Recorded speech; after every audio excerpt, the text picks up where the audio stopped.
Hello everyone, स्वागत है आप सभी का टीडी क्लासेस में। नंबर सिस्टम के आज के इस वीडियो में हम जानेंगे एक्सरसाइज 1.2 के बारे में। तो वीडियो में आगे बढ़ने से पहले आप सभी से रिक्वेस्ट है, यदि आपने चैनल को अभी तक सब्सक्राइब नहीं किया है तो इसको सब्सक्राइब जरूर करें। तो चलिए समझते हैं एक्सरसाइज 1.2 को डिटेल में। एक्सरसाइज 1.2 का पहला क्वेश्चन हमारा क्या है, state whether the following statements are true और फॉल्स, जस्टिफाई योर आंसर। यानी जो भी हमारे क्वेश्चन यहाँ पर लिखे हुए हैं, हमें ये चेक करना है कि वो जो स्टेटमेंट लिखा हुआ है वो क्या है, ट्रू है या फॉल्स। तो पहला क्वेश्चन क्या है हमारा, every rational irrational number is a real number. सारे इररेशनल नंबर हमारे क्या होते हैं, रियल नंबर होते हैं। तो आप लोगों को मैंने पहले भी बताया है कि जो हमारा रियल नंबर होता है वो क्या है, दो पार्ट में हम इसको डिवाइड कर सकते हैं। एक होता है हमारा रैशनल नंबर और एक होता है हमारा इररेशनल नंबर। यानी सारे रैशनल नंबर हमारे क्या होते हैं, रियल नंबर। वैसे सारे इररेशनल नंबर भी हमारे क्या होते हैं, रियल नंबर। तो हम यहाँ पर ये कह सकते हैं कि हमारा ये स्टेटमेंट क्या होगा, ट्रू। नेक्स्ट क्या है, every point on the number line is of the form root M where M is a natural number. तो चलिए इसको चेक करते हैं, ट्रू है या फॉल्स है। तो अब देखिए यहाँ पर हमने क्या किया, रूट एम लिखा। क्या कह रहा है, सारे जो पॉइंट हमारे नंबर लाइन पे होंगे वो क्या होंगे, रूट एम के फॉर्म में। और जहां एम हमारा क्या है, एक नेचुरल नंबर। तो सबसे पहले ये जान लेते हैं कि नेचुरल नंबर हमारे क्या होते हैं। नेचुरल नंबर होते हैं हमारे 1, 2, 3, 4, 5 एंड सो ऑन। तो इनका रूट एम फॉर्म क्या होगा, √1, √2, √3, √4, √5। और इन सभी नंबरों को √1, √2, √3, √4, √5, इन सभी नंबर को अगर हम नंबर लाइन पर प्लॉट करना चाहें तो हम इजिली प्लॉट कर सकते हैं। तो यहां तक तो हमारा ये स्टेटमेंट क्या कह रहा है कि भाई नंबर लाइन पर जितने भी नंबर पॉइंट होते हैं वो सारे क्या होते हैं, रूट एम के फॉर्म पर होते हैं। तो चलो अब देखते हैं नंबर लाइन पर हमारे कौन कौन से नंबर होते हैं। तो नंबर लाइन हमने ये ड्रॉ करी, यहाँ पर लिखा 0, यहाँ हो जाएगा हमारा 1, यहाँ हो जाएगा 2, यहाँ हो जाएगा 3, यहाँ हो जाएगा 4, ऐसे यहाँ हो जाएगा 5। तो इन सभी का √1, √2, √3, √4, √5, तो इन सभी का अगर हम रूट निकाल करके उसको नंबर लाइन पे प्लॉट करना चाहे तो हम इसलिए आसानी से निकाल सकते हैं। तो हमारा ये स्टेटमेंट यहाँ तक तो ट्रू है कि नंबर लाइन पर कोई भी पॉइंट जो होगा वो हमारा √m के फॉर्म में होगा।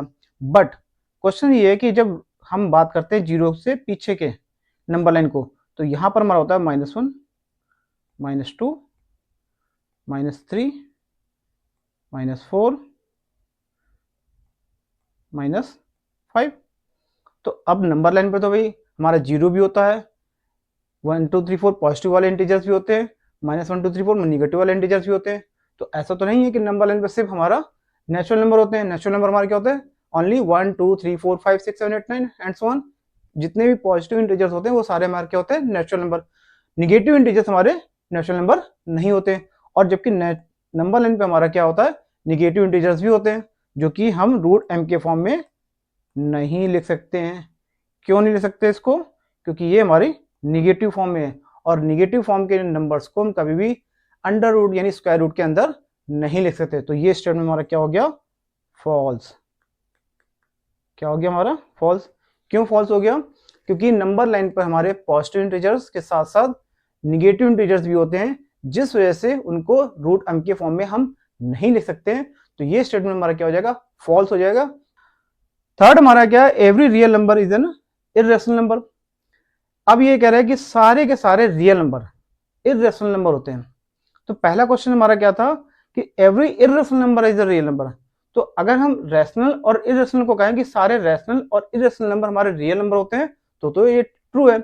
अगर हम ये कहें कि रियल नंबर सिर्फ रैशनल होता है या रियल नंबर सिर्फ इररेशनल होता है, तो वो स्टेटमेंट हमेशा क्या होगी, गलत। क्योंकि रियल नंबर में रैशनल और इररेशनल दोनों आते हैं। तो अगर आपसे ये बोला जाए कि रियल नंबर हमारा सिर्फ और सिर्फ इररेशनल नंबर है, तो वो स्टेटमेंट क्या हो जाएगा हमारा, फॉल्स। ये स्टेटमेंट हमारा क्या हो जाएगा, फॉल्स। क्लियर। यहां पर हमारा फर्स्ट क्वेश्चन क्या होता है, क्लोज होता है। आई होप ये आपको समझ में आया होगा। तो बढ़ते हैं अगले क्वेश्चन की ओर। सेकंड क्वेश्चन क्या है हमारा, are the square roots of all positive integers irrational, if not give an example of the square root of a number that is rational number. इसका मतलब क्या हुआ कि क्या जितने भी पॉजिटिव इंटीजर होते हैं उनका अगर हम स्क्वायर रूट निकालें वो सभी क्या इरेशनल होगा? अगर ऐसा नहीं है तो कुछ एग्जाम्पल के साथ बताइए कि ये रैशनल भी हो सकता है। तो सबसे पहले समझते हैं पॉजिटिव इंटीजर हमारे क्या होते हैं। पॉजिटिव इंटीजर क्या होते हैं हमारे 1 2 3 4 5 6 7 8 9 एंड सुन, ये हमारे सारे क्या होते हैं पॉजिटिव इंटीजर। अब हम इनका स्क्वायर रूट निकालेंगे तो 1 का स्क्वायर रूट क्या हो जाएगा 1, 2 का स्क्वायर रूट 2 ही रहेगा, √3 इसका परफेक्ट स्क्वायर नहीं निकलेगा, √4 इसका अगर परफेक्ट स्क्वायर निकाले तो ये 2 आ जाएगा, √5 का परफेक्ट स्क्वायर नहीं निकलेगा, √6 का नहीं निकलेगा, √7 का नहीं निकलेगा, √8 का नहीं निकलेगा, √9 का हमारा परफेक्ट स्क्वायर क्या आ जाएगा 3। तो इसको हम क्या बोलेंगे रैशनल नंबर। ये क्या हो जाएगा हमारा इरेशनल नंबर। ये क्या हो जाएगा हमारा इरेशनल नंबर। ये क्या हो जाएगा हमारा √4 का 2/1 लिख सकते हैं तो ये हमारा क्या हो जाएगा रैशनल नंबर। इसी तरह √5 इरेशनल, √6 इरेशनल। क्यों? क्योंकि आपको पता है जब भी हम √2 की वैल्यू निकालेंगे तो जो इस √2 की एक्चुअल वैल्यू निकल के आएगी वो ना ही तो रिपीटिंग होगी और ना ही टर्मिनेटिंग होगी, तो ये वैल्यू हमारी क्या होगी इरेशनल। और यहाँ पर देखिए हम इसको p/q के फॉर्म में लिख सकते हैं, √1 को 1/1, तो ये हमारा क्या हो जाएगा रैशनल। तो यहाँ पर हम ये कह सकते हैं कि जो भी हमारे पॉजिटिव इंटीजर्स होते हैं उनको अगर स्क्वायर रूट उनका हम निकालें तो जरूरी नहीं है कि वो सारे इरेशनल होंगे। उसमें ऐसे नंबर भी होते हैं जिनका परफेक्ट स्क्वायर निकल सकता है वो रैशनल होंगे, जिनका परफेक्ट स्क्वायर नहीं निकल सकता वो इरेशनल होंगे। तो यहाँ पर हम ये कह सकते हैं कि सारे के सारे पॉजिटिव इंटीजर्स का जब भी हम स्क्वायर रूट निकालेंगे तो वो जरूरी नहीं है इरेशनल हो, वो रैशनल भी हो सकता है। ठीक है, तो आई होप ये सेकंड क्वेश्चन भी आपको समझ में आ गया होगा। नेक्स्ट हमारा है कि so how √5 can be represent on the number line. तो जो मैंने आपको लास्ट वीडियो में बताया था कि √2 को नंबर लाइन पर कैसे रिप्रेजेंट करते हैं, इसी तरह √5 को भी हम नंबर लाइन पर रिप्रेजेंट कर सकते हैं। तो जाने से पहले सबसे पहले आपको जानना होगा पाइथागोरस थ्योरम को। तो पाइथागोरस थ्योरम क्या कहती है कि अगर कोई हमारा राइट एंगल ट्रायंगल है, तो जैसे मान लीजिए ये हमारा राइट एंगल ट्रायंगल है, तो ये हमारा हो जाएगा परपेंडिकुलर, ये हो जाएगा हमारा, ये हो जाएगा हमारा बेस, ये हो जाएगा हमारा परपेंडिकुलर और ये हो जाएगा हमारा हाइपोटेन्यूस। ठीक है, तो जो हाइपोटेन्यूस का स्क्वायर होता है वो हमारा होता है बेस का स्क्वायर प्लस परपेंडिकुलर का स्क्वायर। अगर ये वैल्यू हाइपोटेन्यूस हमारा क्या निकाला है √5, तो इसको हम हमेशा नंबर लाइन पर इजिली प्लॉट कर सकते हैं। तो एक बात को हमेशा ध्यान रखिए, जिस भी नंबर को आपको नंबर लाइन पर प्लॉट करना हो और वो स्क्वायर रूट में वैल्यू हो, तो आपको ये याद रखना है कि जो रेक्टेंगल ट्रायंगल होगा उस रेक्टेंगल ट्रायंगल का बेस हमें फाइंड आउट करना होगा। जो हमारा परपेंडिकुलर होगा वो हमेशा क्या होगा 1 होगा। तो यहाँ पर इसको हम ले लेते हैं 1, वैल्यू निकालनी है √5, तो ये वैल्यू हमारी क्या होनी चाहिए ये हमें निकालना है, यानी बेस हमारा क्या होना चाहिए हमें ये निकालना है, जबकि हमारा परपेंडिकुलर हमारा वो होगा 1 और हाइपोटेन्यूस हमारा क्या होगा √5, जो कि हमें नंबर लाइन पर प्लॉट करना है। तो इसको हाइपोटेन्यूस थ्योरम के हिसाब से इसको निकालते हैं, तो ये हो जाएगा हमारा √5 का whole square equal to b² plus 1 का होल स्क्वायर। √5 से स्क्वायर रूट हट गया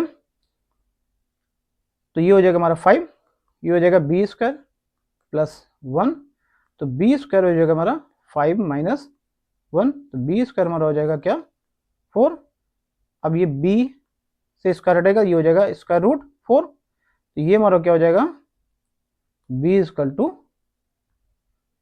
2, यानी हमारा बेस क्या आ जाना चाहिए, अगर बेस हमारा 2 होगा तो ये हाइपोटेन्यूस हमारी क्या वैल्यू निकल के आएगी √5। अब हम आसानी से इसको नंबर लाइन पर प्लॉट कर सकते हैं। तो चलिए सपोज दैट ये हमारी क्या है नंबर लाइन है,